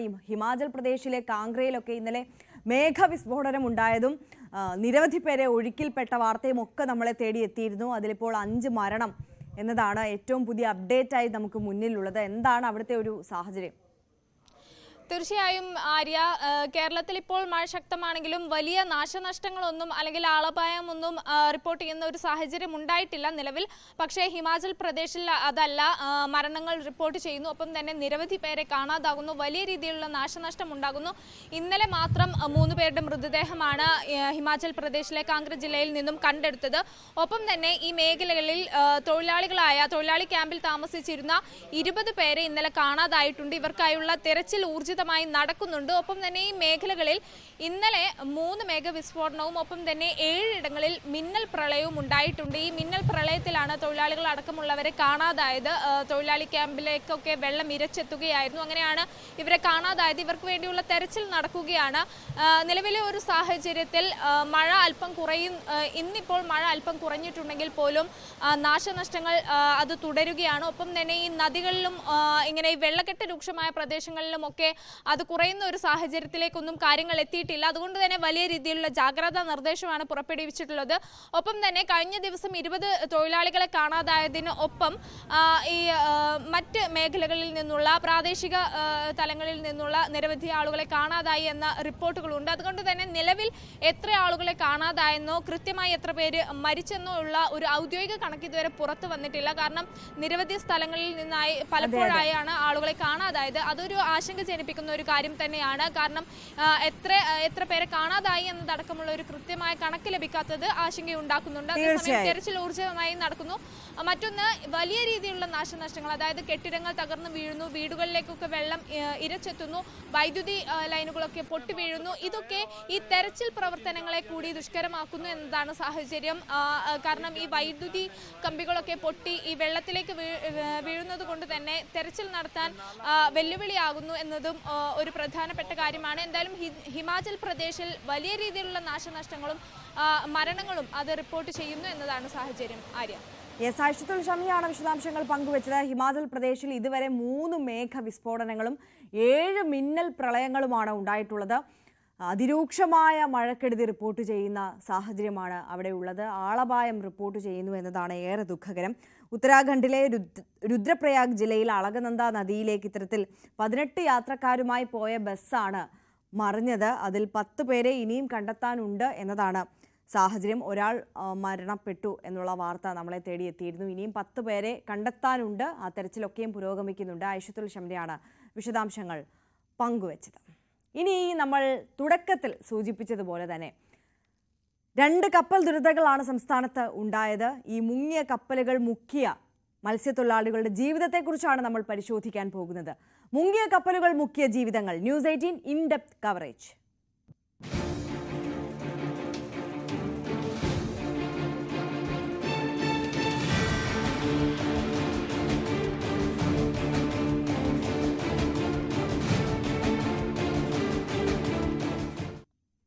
കേരള തീരത്ത് തുടർച്ചയായി ഉണ്ടായ 2 കപ്പൽ അപകടങ്ങൾ മത്സ്യത്തൊഴിലാളികളുടെ ജീവിതം വഴിമുട്ടിക്കുകയാണ്. കപ്പലിൽ നിന്ന് പുറന്തള്ളപ്പെട്ട കണ്ടെയ്നറുകൾ ഉൾപ്പെടെയുള്ള അവശിഷ്ടങ്ങൾ തൊഴിലാളികളുടെ മത്സ്യബന്ധന ഉപകരണങ്ങൾ ദൈനംദിനം തകർത്തുകൊണ്ടിരിക്കുകയാണ്. കടം മേടിച്ചും വായ്പ എടുത്തും സ്വന്തമാക്കിയ ലക്ഷക്കണക്കിന് രൂപയുടെ വലയും അനുബന്ധ ഉപകരണങ്ങളുമാണ് ഇരുമ്പ് കണ്ടെയ്നറുകളിൽ കുടുങ്ങി പരമ്പരാഗത വള്ളങ്ങൾക്ക് ഈ കഴിഞ്ഞ ദിവസങ്ങളിൽ നഷ്ടമുണ്ടാക്കിയത്. 150ഓളം വള്ളങ്ങളുടെ പരാതികൾ ഇതിനോടകം ലഭ്യമായതായി ഫോർട്ട് കൊച്ചി കോസ്റ്റൽ പോലീസും സ്ഥിരീകരിക്കുന്നുണ്ട്. ഫിഷറീസ് ഡിപ്പാർട്ട്മെന്റോ ദുരന്ത നിവാരണ അതോറിറ്റിയോ വിഷയത്തിൽ കൈമലർത്തുമ്പോൾ പാവപ്പെട്ട മത്സ്യത്തൊഴിലാളികളുടെ ദുരിതം തേടുകയാണ് ന്യൂസ് 18. കൊച്ചിയിൽ തകർന്ന കണ്ടെയ്നർ ഷിപ്പിന്റെ അവശിഷ്ടങ്ങൾ ഏറ്റവും അധികം അടിഞ്ഞത് ആലപ്പുഴ കൊല്ലം തീരങ്ങളിലാണ്. മത്സ്യബന്ധനത്തിൽ തന്നെ നിരവധി പ്രതിസന്ധികളാണ് മത്സ്യത്തൊഴിലാളികൾ നേരിടുന്നത്. അതിനോടൊപ്പം തന്നെ ഇപ്പോൾ അവരുടെ മത്സ്യബന്ധന ഉപകരണങ്ങൾക്ക് വലിയ കേടുപാടുകൾ ഉണ്ടാക്കത്തക്ക വിധത്തിൽ ലക്ഷക്കണക്കിന് രൂപയുടെ നാശനഷ്ടങ്ങളാണ് ഉണ്ടായിട്ടുള്ളതെന്നാണ് മത്സ്യത്തൊഴിലാളികൾ വിശദീകരിക്കുന്നത്. എന്തായാലും തൃക്കുന്നപ്പുഴ മുതൽ വലിയഴിക്കൽ വരെയുള്ള തീരദേശ മേഖലകളിൽ ഇത് എന്ത് പ്രത്യാഘാതം സൃഷ്ടിച്ചുവെന്ന് ന്യൂസ് 18 പരിശോധിക്കുകയാണ്. ഇത് സംഭവിച്ചിട്ട് ഇപ്പോൾ ഒരു 5 ദിവസത്തിന് മേളിലായി. നമുക്ക് 3 ദിവസം വലപ്പണിയായിരുന്നു. ഒരു 300 കിലോയുടെ മേളിൽ നമുക്ക് വെയിറ്റ്, നമ്മുടെ വലയുടെ വെയിറ്റ് ആണിത്. ഇത് നമുക്ക് നഷ്ടപ്പെട്ടിട്ടുണ്ട്. അത് അല്ലാതെ എന്തുകൊണ്ട് നിർമ്മിച്ചിരിക്കുന്നതാണ്? അല്ലാതെ നമുക്ക് 1500 കിലോയോളം വല നമ്മുടെ കടലിൽ നഷ്ടപ്പെട്ടിട്ടുണ്ട്. അല്ലാതെ നമ്മുടെ റിങ് റോപ്പ് ഇത് 1.5 ലക്ഷം രൂപയുടെ മേളിൽ വിലയുള്ളതാണ്. ഇത് നമുക്ക് നഷ്ടപ്പെട്ടിട്ടുണ്ട്. വേറെ നമ്മൾ കടം മേടിച്ച് ഓരോരുത്തർ ഒന്ന് കടം മേടിച്ച് പൈസയൊക്കെ അറേഞ്ച് ചെയ്ത് അങ്ങനെ ഇപ്പൊ നമ്മൾ റെഡിയാക്കി 3 ദിവസമായിട്ട് നമ്മൾ വലയെല്ലാം റെഡിയാക്കി പണിക്ക് പോവുകയാണ്. നിങ്ങൾ എവിടെ നിന്നാണ് അന്ന് മത്സ്യബന്ധനത്തിന് പുറപ്പെട്ടത്? ഏത് ഭാഗത്ത് വെച്ചാണ് ഇത് ഉണ്ടായിട്ടുള്ളത്? ഇത് കൊല്ലം നീണ്ടകര, അതിന് നേരെ പടിഞ്ഞാറ് വശം വെച്ചാണ് നമുക്ക് സംഭവിച്ചത്. നമ്മളെന്ന് പറയുന്നത് മീനെ കണ്ട് വല അടിച്ചപ്പോഴെന്ന് പറയുന്നത് വലയുടെ അകത്ത് ഈ സാധനം ഉടക്കി വല മേളോട്ട് വരാതായി വെള്ളം താഴോട്ട് മറിഞ്ഞു പോകുന്ന രീതിയിലായി. അങ്ങനെ പിന്നെ ഞങ്ങൾ എല്ലാരും കൂടെ അത് ചെത്തിക്കളഞ്ഞിട്ട് രക്ഷപ്പെടുകയായിരുന്നു. അതായത് അത്ര വലിയ ഭാരമുള്ള വസ്തുവാണ്. കണ്ടെയ്നറിന്റെ ഭാഗങ്ങളാണ് മറ്റുള്ള ഉടക്കുകളൊന്നും അവിടെ ഉള്ളതല്ല. ഈ കാണുന്ന വല ഈ കാണുന്ന ചുവപ്പ് നിറത്തിലുള്ള വലകളാണ് അല്ലേ? ഇതെല്ലാം പുതിയ വല പോയില്ല. ഈ 10 ലക്ഷം രൂപയ്ക്ക് മേലെ നഷ്ടം നിങ്ങൾക്ക് ഉണ്ടായിരുന്നു. എല്ലാം കൂടെ അന്ന് മത്സ്യബന്ധനത്തിന് പോയിട്ട് എന്തെങ്കിലും ലാഭം ഉണ്ടായിരുന്നു? ഞങ്ങളുടെ കൂടെ പണിയവർക്ക് 3-4 ലക്ഷം രൂപയുടെ കൂട്ടവള്ളം ആണ് വല കൂടിയത്. ആ കൂട്ടവള്ളത്തിൽ ഞങ്ങളുടെ വള്ളത്തിൽ ഈ ഉടക്ക് പിടിച്ച് എന്തോ സംഭവം എന്നറിയത്തില്ല. ഞങ്ങൾ വലിച്ചു മുകളിൽ വരുമ്പോഴേ ഇതിന്റെ ചെറിയ ഇരുമ്പ് പീസുകൾ കരിക്കഷ്ണങ്ങളും ഒക്കെ കയറി വന്നു. ഒരു തരത്തിൽ മുകളിലോട്ട് റോപ്പ് നമുക്ക് വീഞ്ചി വഴി എടുക്കാനായിട്ട് പറ്റുന്നില്ല. അങ്ങനെ നിർത്തിക്കൊണ്ട് ഞങ്ങൾ വലിച്ചപ്പോൾ മൊത്തം കംപ്ലീറ്റ് അറ്റ് വെയിറ്റ് വല വിട്ട് അങ്ങനെ നാശമായി കിടക്കും. 4-5 ദിവസം എടുത്ത് ഇതെല്ലാം പണിത് വൃത്തിയായി ഇത് എടുത്ത് സാധനം കൊണ്ടുവരണ്ടേ. നമ്മുടെ ഇത് ഒപ്പിക്കാനുള്ള പണവും പൈസയും കാര്യങ്ങളും ഒന്നും ഇല്ലല്ലോ. എത്ര രൂപയോളം നിങ്ങൾക്ക് കണ്ടെത്തേണ്ടി വന്നു ഈ ദിവസങ്ങളിൽ? ഇപ്പൊ എന്ന് പറയുമ്പോൾ ഈ വല ഒരു 1500 കിലോ വല ഒപ്പിക്കാൻ തന്നെ പറഞ്ഞു കേട്ടു. മത്സ്യകെട്ട് വഴി ഒക്കെയുള്ള സാധനമാണ് ഇത്. മത്സ്യകെട്ടിലെ ലോണാണ് ഇത് കംപ്ലീറ്റ്. 25 ലക്ഷം രൂപ മത്സ്യകെട്ട് ലോണിൽ നിന്ന് അവരുടെ നിന്ന് ലോൺ എടുത്തും ബാങ്ക് ലോണുമായിട്ടാണ് ഇത് ഒപ്പിച്ചെടുത്തത്. ഞങ്ങളൊരു 16 ഷെയറുകാരും കൂടെ എല്ലാവരും കൂടെ ഒപ്പിച്ചാണ് ഇത് ഇങ്ങനെ നിലനിൽക്കുന്നത്. ഇപ്പോഴാണ് ഈ അപകടങ്ങൾ ഇതിന്റെ സംഭവിച്ചത്. അതായത് ലക്ഷങ്ങളാണ് ലക്ഷങ്ങൾ കടത്തിലേക്ക് നിങ്ങൾ പോയി. ലക്ഷങ്ങൾ കടത്തിലേക്ക് വന്നത്. ഈ കാണുന്ന ഒരു അവസ്ഥയാണ് ഇവരുടെ വലയ്ക്കുണ്ടായിട്ടുള്ളത്. കുറെയൊക്കെ ഇവര് അത് മെയിൻ്റെനൻസ് ചെയ്ത് എടുക്കാനായിട്ട് ശ്രമിച്ചിട്ടുണ്ട്. പക്ഷെ എങ്കിൽ പോലും അത് ഇത്തരത്തിൽ നഷ്ടപ്പെട്ടു പോയ ചെറിയ ഭാഗങ്ങൾ ഇവര് പ്രത്യേകിച്ച് ഫിഷറീസ് വകുപ്പിന് അടക്കം പരാതി നൽകിയിട്ടുണ്ട്. അവർ പരിശോധനയ്ക്കായി വരുമ്പോൾ കാണിക്കുന്നതിന് വേണ്ടി മത്സ്യത്തൊഴിലാളികൾ സൂക്ഷിച്ചിരിക്കുന്ന വലയുടെ ഭാഗങ്ങളാണ്. പൂർണ്ണമായും ഒരു ഭാഗം, അതായത് വലിയ തോതിലുള്ള വലയുടെ ഭാഗം കടലിനടിയിലേക്ക് പോയി എന്നുള്ളതാണ്. കപ്പലുമായി ബന്ധപ്പെട്ടുണ്ടാകുന്ന കാര്യങ്ങളിൽ സർക്കാർ തലത്തിൽ നിങ്ങൾക്ക് എന്തെങ്കിലും സഹായങ്ങൾ ലഭ്യമാകുന്ന കാര്യത്തെക്കുറിച്ച് പറഞ്ഞിട്ടുണ്ടോ? ഞങ്ങൾ ഇവിടെ മത്സ്യബന്ധനമായിട്ട് ചെന്ന് പറ്റപ്പോൾ അവർക്ക് അങ്ങനെ ഒരു അറിയിപ്പ് ഇതുവരെ കിട്ടിയിട്ടില്ലെന്നാണ് പറഞ്ഞത്. അപ്പൊ ഞങ്ങളോട് പിന്നെ ഈ കോസ്റ്റൽ പോലീസിൽ വിവരം അറിയിക്കാൻ പറഞ്ഞു. അങ്ങനെ അവിടെ ഞങ്ങളൊരു അപേക്ഷ കൊടുത്ത് എന്തെങ്കിലും ധനസഹായ പ്രഖ്യാപനങ്ങളോ ഒന്നും ഇതിനെപ്പറ്റി ഒരു ഒന്നുമില്ല. ഇത് അപേക്ഷ ഞങ്ങൾ കൊടുത്തിട്ടുണ്ട്. ഇപ്പൊ പണിയൊന്നുമില്ല. ഇപ്പൊ അതിന്റെ ഇടയ്ക്ക് ഇങ്ങനെ ഒരു വന്നു കഴിഞ്ഞപ്പോൾ ഞങ്ങൾ ആകെ അങ്ങ് തകർന്നു നിൽക്കുക ഈ ഒരു സാഹചര്യം.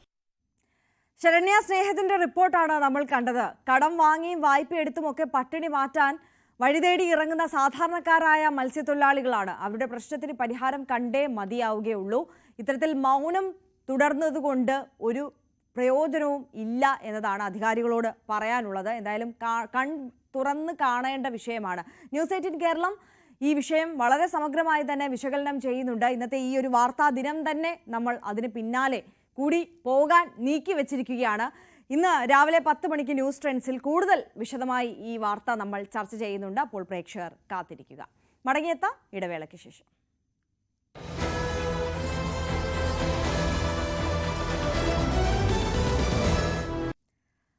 തിരികെ വാർത്തകളിലേക്ക്. ജാനകി വേഴ്സസ് സ്റ്റേറ്റ് ഓഫ് കേരളയ്ക്ക് പ്രദർശനാനുമതി നൽകില്ലെന്ന കേന്ദ്ര സെൻസർ ബോർഡിന്റെ തീരുമാനം ഇന്ന് കോടതിയെ അറിയിക്കും. പ്രദർശനാനുമതി തേടി ചിത്രത്തിന്റെ നിർമ്മാതാക്കൾ നൽകിയ ഹർജി ഇന്ന് ഹൈക്കോടതി പരിഗണിക്കും. സെൻസർ ബോർഡിന്റെ നടപടിക്കെതിരെ പ്രതിഷേധത്തിന് ഒരുങ്ങി സിനിമാ സംഘടനകൾ. തിങ്കളാഴ്ച തിരുവനന്തപുരത്തെ സെൻസർ ബോർഡ് ഓഫീസിലേക്ക് പ്രൊഡ്യൂസേഴ്സ് അസോസിയേഷനും ഫെഫ്കയും പ്രതിഷേധ മാർച്ച് നടത്തും. എന്നാൽ സുരേഷ് ഗോപിയും സിനിമയിലെ മറ്റ് താരങ്ങളും മൗനം തുടരുന്നതിൽ വിമർശനവും ശക്തമാണ്. നവമി ദിനേശ് കൂടുതൽ വിവരങ്ങളുമായി നമുക്കൊപ്പം ചേരുകയാണ്. നവമി, ഒരു പേരിനെ ചൊല്ലിയുള്ള വിവാദമാണ്. ജാനകി എന്നുള്ള ഒരു പേര് മാത്രമാണ് ഈ സെൻസർ ബോർഡിലെ അധികൃതർക്ക് പ്രധാനപ്പെട്ട വിഷയം എന്നുള്ളത് നമുക്കറിയാം. കഴിഞ്ഞ കുറച്ച് ദിവസങ്ങളായി നമ്മൾ ഇത് ചർച്ച ചെയ്യുകയാണ്. റിവ്യൂ കമ്മിറ്റിക്ക് മുന്നിലേക്ക് ഈ ചിത്രം എത്തിയപ്പോഴും ജാനകി അവർക്ക് പ്രശ്നം തന്നെയാണ്. ഈ ജാനകി മാറ്റിയേ പറ്റൂ എന്നുള്ള നിലപാടിൽ ഉറച്ചു നിൽക്കുകയാണ്. പക്ഷേ 95ഓളം ഇടത്ത് അത്തരത്തിൽ പേര് മാറ്റാൻ നിന്നാൽ ഈ സിനിമയ്ക്ക് വെട്ടുവീഴും എന്നതാണ് സാഹചര്യം. കോടികളുടെ നഷ്ടമാണ് ഈ സിനിമ നിർമ്മാതാക്കൾക്ക് ഉണ്ടാകാൻ പോകുന്നത്.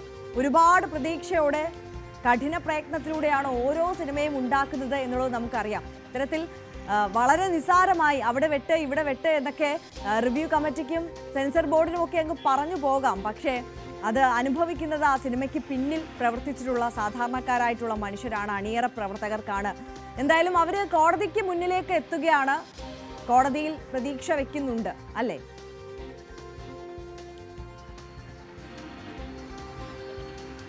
ആര്യ, അവസാന നിമിഷം വരെയും ഈ സിനിമയുടെ അണിയറ പ്രവർത്തകർ, പ്രത്യേകിച്ച് സംവിധായകനും നിർമ്മാതാവും ശുഭാപ്തി വിശ്വാസത്തിലായിരുന്നു.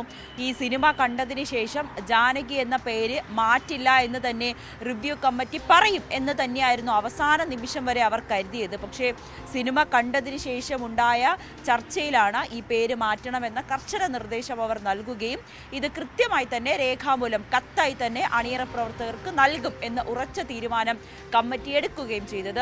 ഇതോടുകൂടിയാണ് ഇവരുടെ അവസാനത്തെ പ്രതീക്ഷയും നഷ്ടപ്പെട്ടത്. ഇനിയിപ്പോൾ ഇവർക്ക് ആകം ആശ്രയം അല്ലെങ്കിൽ ഒരു പ്രതീക്ഷ എന്ന് പറയുന്നത് ഹൈക്കോടതിയാണ്. കോടതി ഇന്ന് എന്തായിരിക്കും ഈ ഒരു ചിത്രത്തിൽ നിലപാടെടുക്കുക, അല്ലെങ്കിൽ ഈ കമ്മിറ്റിയുടെ നിലപാടിനെ ഏത് രീതിയിലായിരിക്കും കോടതി സ്വീകരിക്കുക, അല്ലെങ്കിൽ എന്താ മറുപടി ആയിരിക്കും നൽകുക എന്നുള്ളതാണ് ഏറെ പ്രസക്തമായിട്ടുള്ള കാര്യം.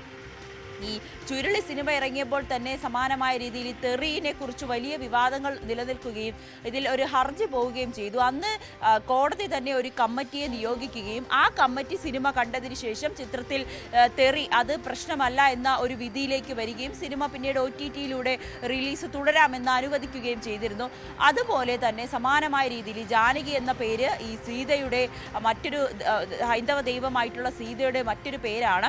അതുകൊണ്ട് ഇത് മാറ്റേണ്ടതില്ല എന്നൊരു തീരുമാനത്തിലേക്ക്, അല്ലെങ്കിൽ അങ്ങനെ ജാനകി എന്ന പേര് മോശമായിട്ടല്ല ഈ സിനിമയിൽ പ്രയോഗിക്കുന്നത് എന്നൊരു തീരുമാനത്തിലേക്ക് ഈ ഹൈക്കോടതി എത്തിക്കഴിഞ്ഞാൽ സിനിമ എന്ന് പറയുന്നത് പ്രദർശിപ്പിക്കാൻ കഴിയും.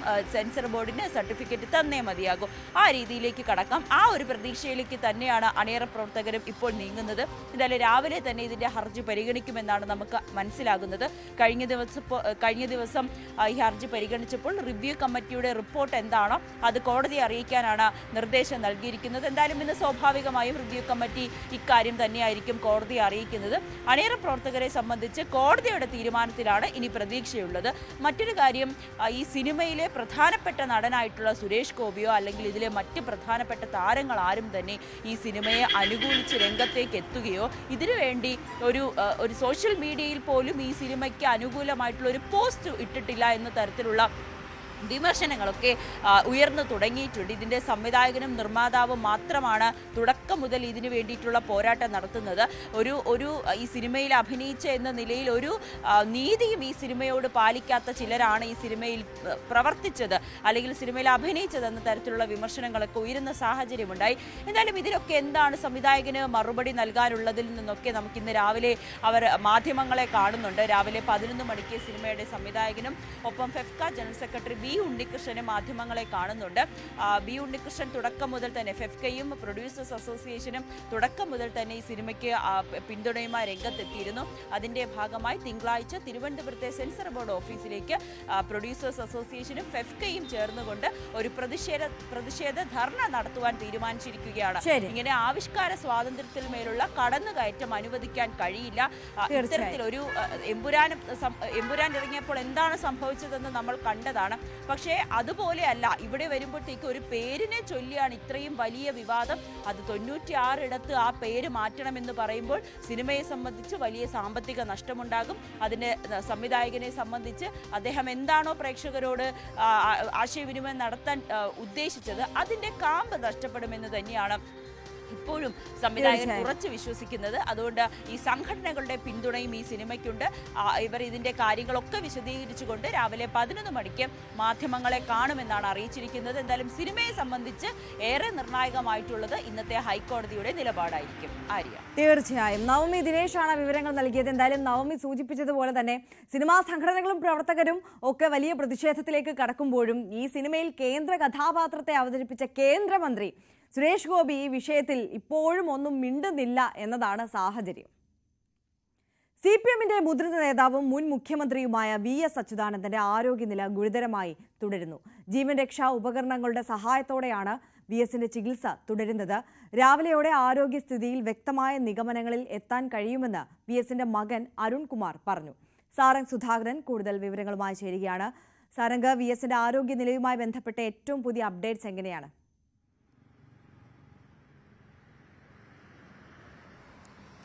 ആര്യ, കഴിഞ്ഞ തിങ്കളാഴ്ചയാണ് VS-ന് ഇത്തരത്തിലൊരു ശ്വാസമുട്ടലുമായി ബന്ധപ്പെട്ട് SUT ആശുപത്രിയിൽ പ്രവേശിപ്പിക്കുകയും തുടർന്ന് ഹൃദയാഘാതത്തിന്റെ ലക്ഷണങ്ങൾ കാണുകയും തുടർന്ന് തീവ്രപരിചരണ വിഭാഗത്തിലേക്ക് മാറ്റുകയും ചെയ്തത്.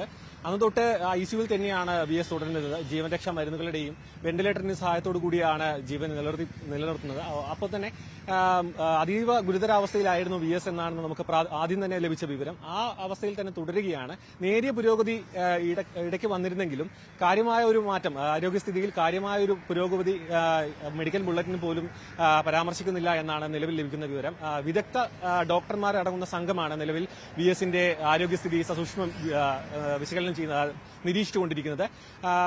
102 വയസ്സുള്ള 101 വയസ്സുള്ള VS-ന് ചെറിയ രീതിയിലുള്ള ഇത്തരത്തിലുള്ള ആരോഗ്യ പ്രശ്നങ്ങൾ പോലും വലിയ രീതിയിലുള്ള ബുദ്ധിമുട്ടുകളിലേക്ക് കടക്കാൻ സാധ്യത. കാരണം പ്രായാധിക്യം വളരെ അധികമാണ്. ഹൃദയാഘാതമാണ് പ്രാഥമികമായി ബുദ്ധിമുട്ടുണ്ടായതെങ്കിൽ ഇതിനു മുൻപ് പക്ഷാഘാതം ഉണ്ടായിട്ടുണ്ട്. ഒപ്പം തന്നെ മറ്റ് ആരോഗ്യ പ്രശ്നങ്ങൾ നിലനിൽക്കുന്നുണ്ട്. അതുകൊണ്ട് തന്നെ ചെറിയ രീതിയിലുള്ള ബുദ്ധിമുട്ടുകൾ പോലും ഹൃദയാഘാതം ചെറിയ രീതിയിലാണെങ്കിൽ പോലും അത് വലിയ രീതിയിലുള്ള ആരോഗ്യ പ്രശ്നങ്ങൾ ഉണ്ടാക്കുമെന്നാണ് മെഡിക്കൽ ബുള്ളറ്റിന് അടക്കം നമുക്ക് വ്യക്തമാക്കുന്നത്. മാത്രമല്ല നിലവിലെ സ്ഥിതി അനുസരിച്ച് മുൻപുള്ള അതേ സ്ഥിതി തന്നെ തുടരുകയാണ് VS-ന്റെ ആരോഗ്യസ്ഥിതി. ഇന്ന് രാവിലെ നടത്തുന്ന പരിശോധനയിൽ കൂടുതൽ കാര്യങ്ങൾ വ്യക്തമാകുമെന്നാണ് മകൻ അറിയിച്ചിട്ടുള്ളത്. കാരണം ഇത്രയും ദിവസത്തിന് ശേഷം ജീവൻ രക്ഷാ മരുന്നുകളും മറ്റും നൽകിയാണ് ഇത്തരത്തിൽ മുൻപോട്ട് പോകുന്നതെങ്കിലും ഇന്നത്തെ പരിശോധനയിൽ കൂടുതൽ വ്യക്തമായ ഒരു ചിത്രം നമുക്ക് ലഭ്യമാകുമെന്നാണ് ആശുപത്രിയിൽ നിന്ന് ലഭിക്കുന്ന വിവരം. ഇന്നത്തെ മെഡിക്കൽ ബുള്ളറ്റിനിൽ അദ്ദേഹത്തിന്റെ ആരോഗ്യസ്ഥിതി എത്രത്തോളം മെച്ചപ്പെട്ടു, മരുന്നുകളോട് എത്രത്തോളം പ്രതികരിക്കുന്നുണ്ട് എന്ന കാര്യങ്ങളും നമുക്ക് എന്ന് മനസ്സിലാക്കാൻ കഴിയുമെന്നാണ് മനസ്സിലാക്കുന്നത്. സാരൻ സുധാകരനാണ് വിശദാംശങ്ങൾ പങ്കുവച്ചത്. എന്തായാലും ഇന്ന് പുറത്തു വരാൻ പോകുന്ന റിപ്പോർട്ടുകളിൽ കൂടുതൽ വ്യക്തത അദ്ദേഹത്തിന്റെ ആരോഗ്യസ്ഥിതിയുമായി ബന്ധപ്പെട്ട് ഉണ്ടാകുമെന്നതാണ് പ്രതീക്ഷിക്കുന്നത്. തൃശൂർ കൊടകരയിൽ കെട്ടിടം തകർന്ന് വീണ് 3 പേർ വീടിനുള്ളിൽ കുടുങ്ങി. അതിഥി തൊഴിലാളികൾ താമസിച്ചിരുന്ന ഇരുനില കെട്ടിടമാണ് ഇടിഞ്ഞു വീണത്. 17 പേരോളം കെട്ടിടത്തിൽ ഉണ്ടായിരുന്നു. ആയിഷത്തുൽ ഷംന കൂടുതൽ വിവരങ്ങളുമായി ചേരുകയാണ്. ഷംന, വലിയ അപകടം, എന്താണ് സാഹചര്യം? ആര്യ, ഇന്ന് രാവിലെ 6 മണിയോടുകൂടിയാണ് ഈ അപകടം ഉണ്ടാകുന്നത്. അതായത് ഒരു അതിഥി തൊഴിലാളികൾ താമസിച്ചിരുന്ന ഇരുനില കെട്ടിടം രാവിലെ ഈ തൊഴിലാളികൾ ജോലിക്കായി പുറത്തിറങ്ങുമ്പോൾ അതിനിടയ്ക്ക് ഈ തകർന്നു വീഴുകയായിരുന്നു. കെട്ടിടത്തിന്റെ മുൻഭാഗം പൂർണ്ണമായും തകർന്നു വീണിട്ടുണ്ട്. ഇപ്പോൾ ഈ കെട്ടിടത്തിൽ ഏകദേശം 12 പേരുണ്ടായിരുന്നു എന്നാണ് വിവരം. ഇതിൽ തന്നെ നിരവധി പേർ ഓടി രക്ഷപ്പെട്ടു, 50ഓളം പേർ ഓടി രക്ഷപ്പെട്ടു. ബാക്കിയുള്ള 3 പേർ ഈ തകർന്ന കെട്ടിടത്തിന് അടിയിൽ പെട്ടു എന്നതാണ് ഇപ്പോൾ വിവരം. നാട്ടുകാരും ഫയർഫോഴ്സും എത്തി തെരച്ചിൽ പുരോഗമിക്കുകയാണ്. ഒപ്പം തന്നെ ഇപ്പോൾ JCB അടക്കം എത്തിച്ച് ഈ കെട്ടിടത്തിന്റെ അവശിഷ്ടങ്ങൾ മാറ്റിയാണ് തെരച്ചിൽ നടക്കുന്നത്. ഏകദേശം 20 വർഷത്തോളം പഴക്കമുള്ള ഒരു ഇരുനില കെട്ടിടമാണിത്. ഈ അതിഥി തൊഴിലാളികൾ പശ്ചിമ ബംഗാൾ സ്വദേശികൾ ഏകദേശം ഒരു 10 വർഷത്തോളമായി ഇവിടെ താമസിക്കുന്നുണ്ട്. ഇന്ന് രാവിലെ 6 മണിയോടുകൂടിയായിരുന്നു അപകടമുണ്ടായത്. പശ്ചിമ ബംഗാൾ സ്വദേശികളായ രൂപൽ, രാഹുൽ, ആലിം എന്നീ 3 പേരാണ് ഈ കെട്ടിടത്തിന്റെ അവശിഷ്ടങ്ങൾക്ക് അടിയിൽപ്പെട്ടത്. എന്തായാലും തെരച്ചിൽ ഊർജിതമായി നടക്കുകയാണ്. പെട്ടെന്നുണ്ടായ ഒരു അപകടമായതുകൊണ്ട് തന്നെ മറ്റുള്ളവർക്ക്, അതായത് കെട്ടിടത്തിന്റെ മുൻഭാഗമാണ് തകർന്ന് വീണത്. ഒപ്പം ഈ പുറകുവശത്തിലൂടെയൊക്കെ നിരവധി പേർ ഓടി രക്ഷപ്പെട്ടതുകൊണ്ട് വലിയൊരു ദുരന്തം ഒഴിവായി എന്ന് പറയാം. പക്ഷെ അപ്പോഴും ഈ 3 പേരെ കണ്ടെത്താനായിട്ടില്ല. ഇപ്പോൾ ആദ്യഘട്ടത്തിൽ ഫയർഫോഴ്സും നാട്ടുകാരും എത്തി രക്ഷാപ്രവർത്തനം നടത്തിയെങ്കിലും ഇപ്പോൾ അത് സാധ്യമാകാതെ വന്നതോടുകൂടി പ്രദേശത്ത് JCB അടക്കം എത്തിച്ച് ഈ അവശിഷ്ടങ്ങൾ മാറ്റിയുള്ള ഒരു തെരച്ചിൽ നടക്കുകയാണ്. എന്തായാലും ഈ 3 പേരും ഇപ്പോൾ കെട്ടിടത്തിന്റെ അടിയിൽ പെട്ടു എന്നതാണ് ആര്യ വിവരം. ശരി, ആയിഷത്തുൽ ഷംനയാണ് വിവരങ്ങൾ പങ്കുവച്ചത്. തൃശൂർ കൊടകരയിലാണ് കെട്ടിടം തകർന്ന് വീണ് 3 പേർ വീടിനുള്ളിൽ കുടുങ്ങിയത്. പശ്ചിമ ബംഗാളിൽ നിന്നെത്തിയ അതിഥി തൊഴിലാളികളാണ് ഇത്തരത്തിൽ ഈ തകർന്ന വീടിന്റെ അവശിഷ്ടങ്ങൾക്കിടയിൽ കുടുങ്ങിക്കിടക്കുന്നത്. ഇവരെ പുറത്തെത്തിക്കാനുള്ള ശ്രമം അത് തുടരുകയാണ്. CPM സംസ്ഥാന സമിതി യോഗം ഇന്ന് അവസാനിക്കും. തദ്ദേശ തെരഞ്ഞെടുപ്പ് ഒരുക്കങ്ങളാകും ഇന്നത്തെ പ്രധാന അജണ്ട. നിലമ്പൂർ തെരഞ്ഞെടുപ്പ് പരാജയത്തിന്റെ അവലോകനവുമായി ബന്ധപ്പെട്ട ചർച്ചയിൽ സംസ്ഥാന സെക്രട്ടറിക്കെതിരെയും രൂക്ഷ വിമർശനം ഉയർന്നു. പാർട്ടി വോട്ടുകൾ PV അൻവർ ചോർത്തിയെന്നും അഭിപ്രായമുണ്ടായി. ചർച്ചകൾക്ക് ഇന്ന് സംസ്ഥാന സെക്രട്ടറി മറുപടി പറയും. നിലമ്പൂർ ഉപതെരഞ്ഞെടുപ്പ് ഫലം വിലയിരുത്താൻ KPCC രാഷ്ട്രീയകാര്യ സമിതി യോഗം ഇന്ന് രാവിലെ 10 മണിക്ക് ഇന്ദിരാഭവനിൽ KPCC പ്രസിഡന്റ് സണ്ണി ജോസഫിന്റെ അധ്യക്ഷതയിലാകും യോഗം ചേരുക. നിലമ്പൂർ ഫലം വിലയിരുത്തുന്നതിന് പുറമെ അൻവർ വിഷയവും യോഗത്തിൽ ചർച്ചയായേക്കും. പ്രവർത്തക സമിതി അംഗങ്ങൾ ഉൾപ്പെടെയുള്ള മുതിർന്ന നേതാക്കൾ യോഗത്തിൽ പങ്കെടുക്കും. അൻവറിനെ മുന്നണിയിൽ ഉൾപ്പെടുത്തുന്ന കാര്യത്തിൽ കോൺഗ്രസ് നേതാക്കൾക്കിടയിൽ തർക്കം തുടരുകയാണ്.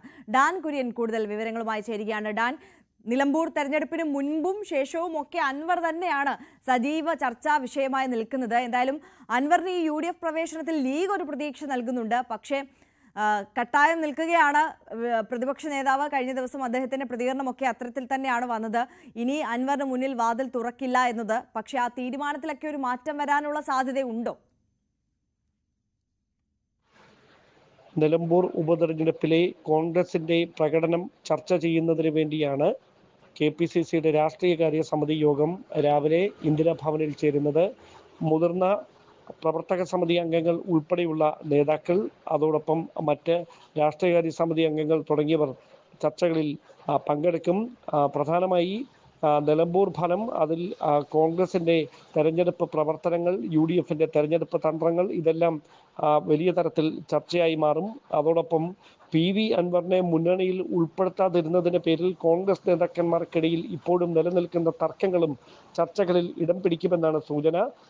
പ്രതിപക്ഷ നേതാവ് VD സതീശൻ കഴിഞ്ഞ ദിവസം ഉൾപ്പെടെ ആവർത്തിച്ച് വ്യക്തമാക്കിയത് അൻവറിന് മുമ്പിലുള്ള വാതിൽ UDF അടച്ചതാണ്, തൽക്കാലം അതിലേക്കൊരു ചർച്ചയ്ക്ക് ഇല്ല എന്നാണ്. പക്ഷേ രമേശ് ചെന്നിത്തലയും K മുരളീധരനും K സുധാകരനും ഉൾപ്പെടെയുള്ള നേതാക്കൾ വ്യത്യസ്തമായ അഭിപ്രായമാണ് ഈ വിഷയത്തിൽ നേതൃത്വത്തോട് പുലർത്തിയത്. അവർ പറയുന്നത് അൻവറിന്റെ ജനസ്വാധീനം 20,000-ത്തോളം വോട്ടുകൾ പിടിച്ചതിലൂടെ അൻവറിന്റെ ജനസ്വാധീനം വ്യക്തമായിരിക്കുകയാണ്. അതുകൊണ്ട് അൻവറിനെ അവിടെ ഉപയോഗപ്പെടുത്തിയിരുന്നെങ്കിൽ 25,000-ത്തിന് മുകളിലേക്ക് UDFന്റെ ഭൂരിപക്ഷം ഉയരുമായിരുന്നു എന്ന അഭിപ്രായമാണ് ഈ നേതാക്കൾ പങ്കുവച്ചത്. അതുകൊണ്ട് തന്നെ ഈ രാഷ്ട്രീയകാര്യ സമിതി യോഗത്തിലും അൻവർ വിഷയത്തിൽ ഈ മുതിർന്ന നേതാക്കളുടെ ഭാഗത്ത് നിന്ന് ഏത് തരത്തിലുള്ള പ്രതികരണമായിരിക്കും ഇനി ഉണ്ടാകുക എന്നതാണ് ഏവരും ആകാംക്ഷയോടെ ഉറ്റുനോക്കുന്നത്. അതോടൊപ്പം തദ്ദേശ നിയമസഭാ തെരഞ്ഞെടുപ്പുകളുടെ മുന്നൊരുക്കങ്ങളിലേക്ക് കടക്കുക എന്നതാകും പാർട്ടിയുടെ മുമ്പിലെ ഇനി പ്രധാനപ്പെട്ട ഒരു ദൗത്യമായി മാറുക. അതുമായി ബന്ധപ്പെട്ട ചർച്ചകളും രാഷ്ട്രീയകാര്യ സമിതി യോഗത്തിൽ ഇടം പിടിക്കുമെന്നാണ് സൂചന. ശരി, ഡാൻ കുര്യനാണ് വിശദാംശങ്ങൾ പങ്കുവച്ചത്. നിലമ്പൂർ MLA ആയ ആര്യാടൻ ഷൗക്കത്ത് ഇന്ന് സത്യപ്രതിജ്ഞ ചെയ്യും. നിയമസഭയിലെ ശങ്കരനാരായണൻ തമ്പി ഹാളിൽ വൈകുന്നേരം 3:30 സത്യപ്രതിജ്ഞാ ചടങ്ങ്. സ്പീക്കർ AN ഷംസീർ പ്രതിജ്ഞ ചൊല്ലിക്കൊടുക്കും. 11,077 വോട്ടിന്റെ വൻ ഭൂരിപക്ഷത്തിലാണ് UDF സ്ഥാനാർത്ഥി ആര്യാടൻ ഷൗക്കത്ത് വിജയിച്ചത്. ജപ്തിയിലൂടെ ഒരാൾക്കും അന്തി ഉറങ്ങാൻ വീടില്ലാത്ത അവസ്ഥ ഉണ്ടാകില്ലെന്ന മുഖ്യമന്ത്രിയുടെ ഉറപ്പ് കാറ്റിൽ പറത്തി കാസർഗോഡ് നീലേശ്വരം യൂണിയൻ ബാങ്കിന്റെ ജപ്തി നടപടി. ആകെയുള്ള ഒരു വീട് ബാങ്ക് ജപ്തി ചെയ്തതോടെ പെരുവഴിയിലായ പള്ളിക്കര മുണ്ടേമാടിലെ പത്മനാഭൻ ദേവി ദമ്പതികൾ ബാങ്ക് പൂട്ടിയെടുത്ത വീടിന്റെ വരാന്തയിലാണ് അന്തി ഉറങ്ങുന്നത്. അവിടെ നിന്നും ഇറങ്ങിപ്പോകാനാണ് ബാങ്കിന്റെ അന്ത്യശാസനം.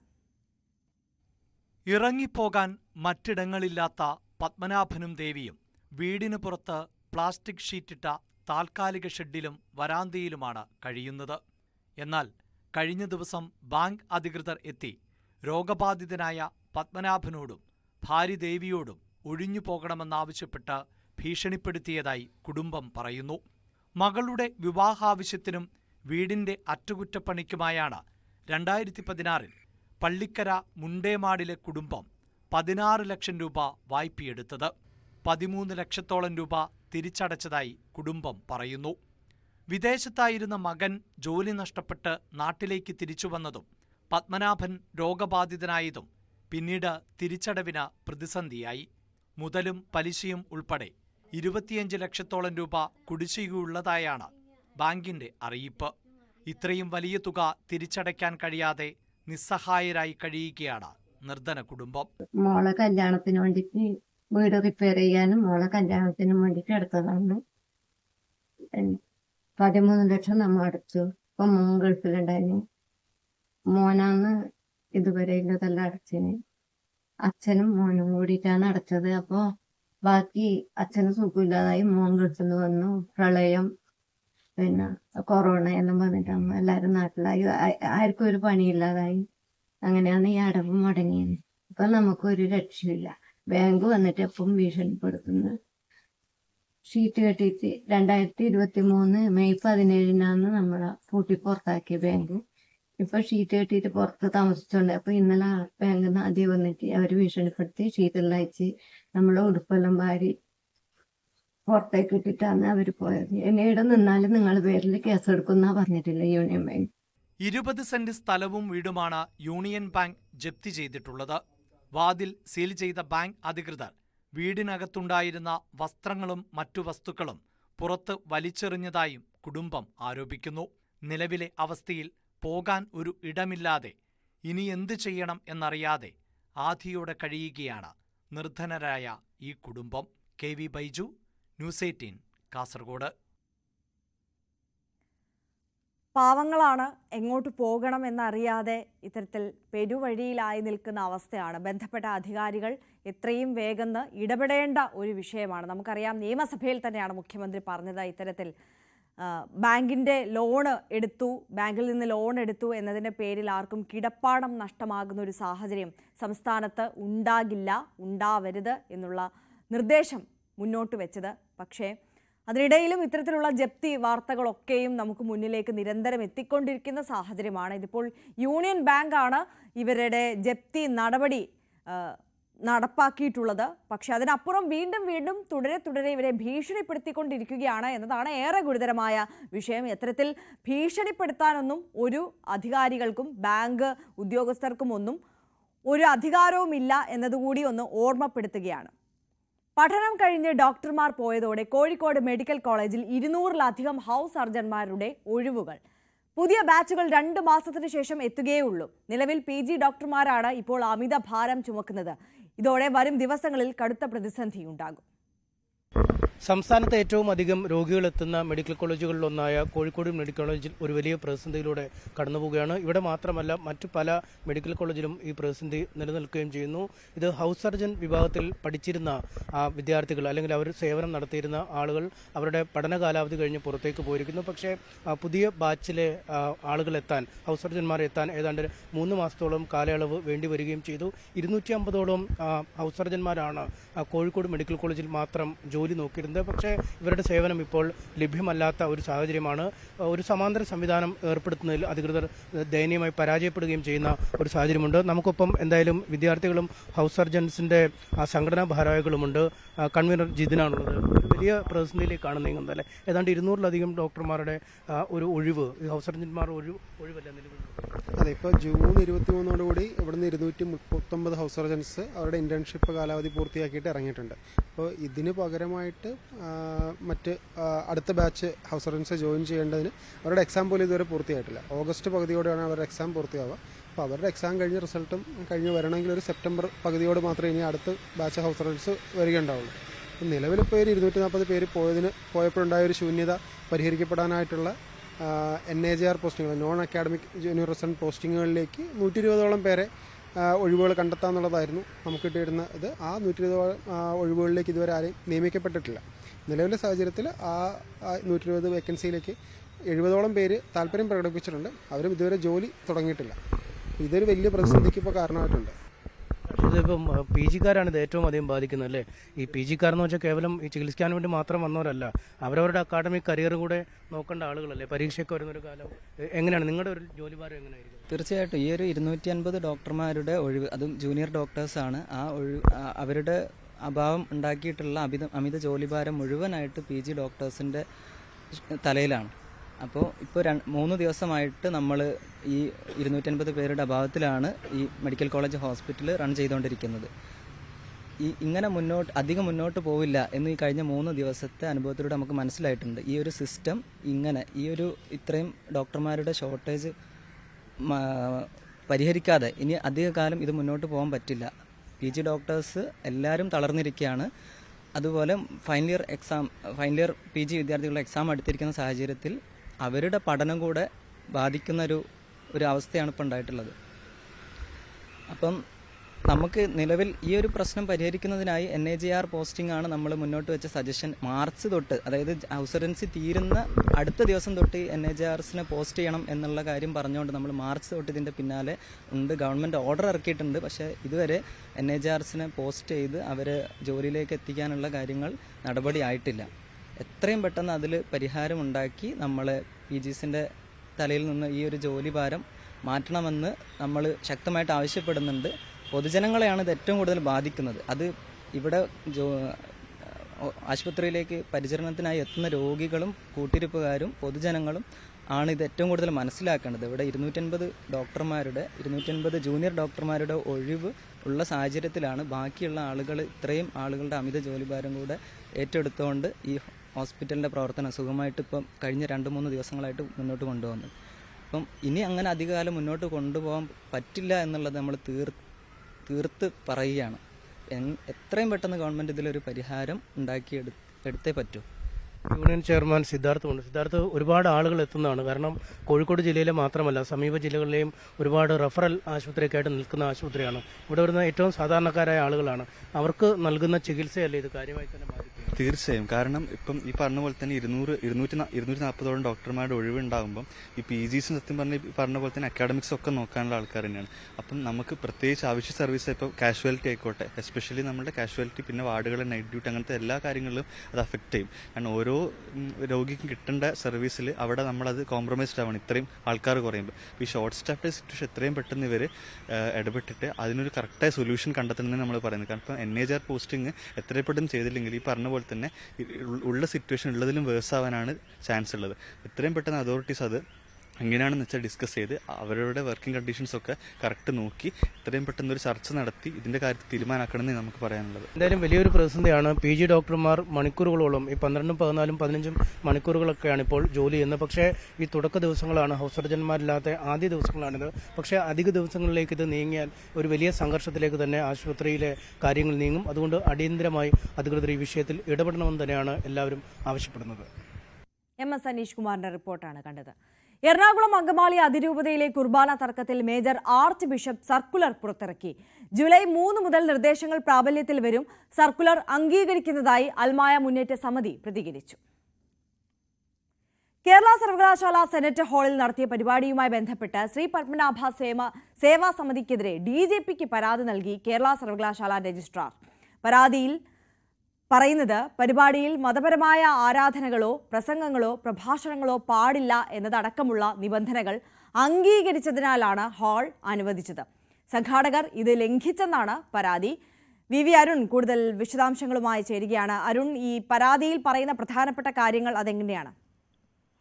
കഴിഞ്ഞ ദിവസം 25-ാം തീയതി സെനറ്റ് ഹാളിൽ നടന്ന ഒരു അടിയന്തരാവസ്ഥയുടെ 50-ാം വാർഷികവുമായി ബന്ധപ്പെട്ട പരിപാടിയാണ് വിവാദത്തിനിടയാക്കിയത്. അവിടെ ഭാരതാംബയുടെ ചിത്രം, RSS ഓഫീസർ ഉപയോഗിക്കുന്ന ഭാരതാംബയുടെ കാവിക്കൊടി പിടിച്ച ഭാരതാംബയുടെ ചിത്രം വച്ചിരുന്നു. എന്നാൽ അത് മുൻകൂർ അനുമതി ഉണ്ടായിരുന്നില്ല. ശ്രീ പത്മനാഭ സേവാ സമിതി എന്ന സംഘടനയാണ്, സംഘപരിവാർ സംഘടനയാണ് പരിപാടി സംഘടിപ്പിച്ചത്.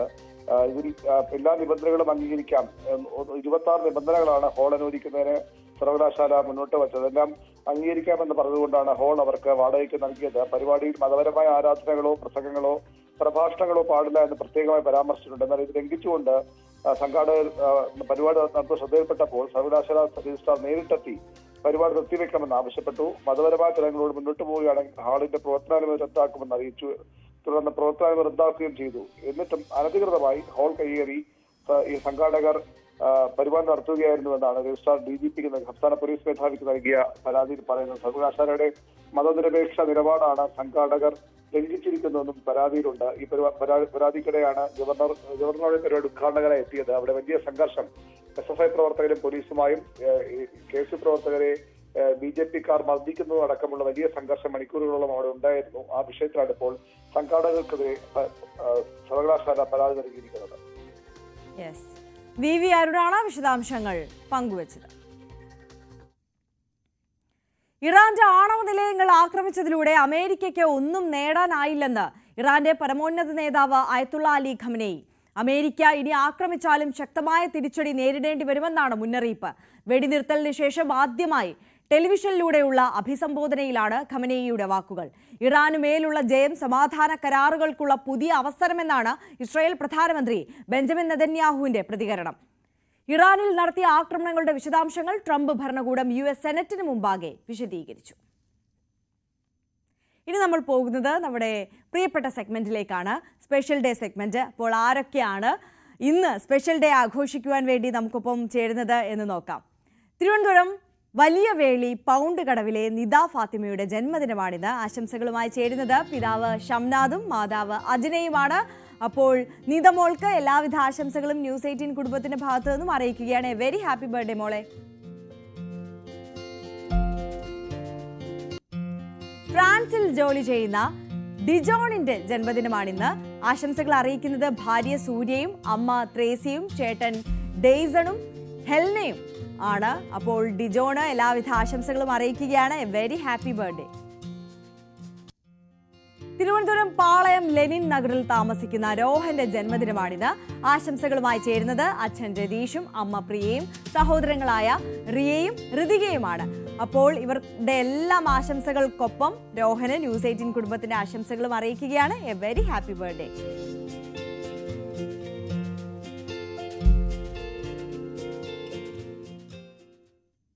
നമ്മുടെ രാവിലെയുടെ സമയം ഇവിടെ അവസാനിക്കുകയാണ്. എല്ലാ പ്രേക്ഷകർക്കും ഒരിക്കൽ കൂടി ഒരു നല്ല ദിവസം ആശംസിക്കുകയാണ്. ഇനി നമ്മൾ കുറ്റകൃത്യങ്ങളുടെ ലോകത്തെ പ്രധാനപ്പെട്ട വാർത്തകൾ നോക്കാൻ പോവുകയാണ്. പോലീസ് പെട്രോളുമായി ടോം കുര്യാക്കോസ് ചേരും.